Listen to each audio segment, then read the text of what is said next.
这个桃园爆发着疫情的第一时间，苗栗县甲金门县的县长爱公务人员无必要卖到桃园去出差，互外界认为是下这个避桃令。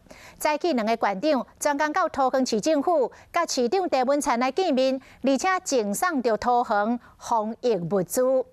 另外，较真正去过北地的大南仔市场，有摊商甲指挥官陈时中挂喙暗的相片，印做大海报甲大理的店外，提醒消费者做好防疫。农历15日拜拜，卖水果的人数减一半，按889、890元红阿母。顶礼拜2摆到大南仔市场买物件，头家直接甲指挥官陈时中印做海报，爱大家莫提起，甲喙暗挂好。一个特殊的、比较部首有创意的长辈，可能资讯没有那么明显，没有那么发达的，没有看电视。像一张大字报来提醒。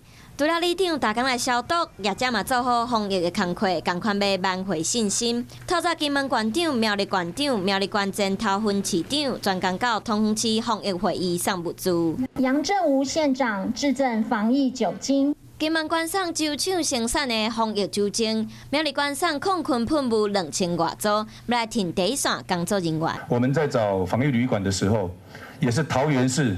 马上就伸出援手，成为22个县市的一个典范。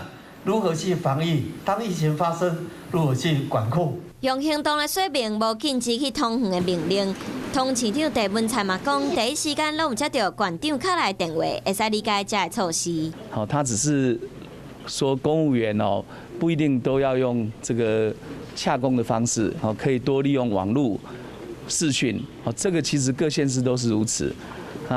他没有想到这个讯息被误会了。乌鲁金门和苗栗市患难见真情，嘛强调防疫无分析水和边界，全台湾拢爱做回来拍拼。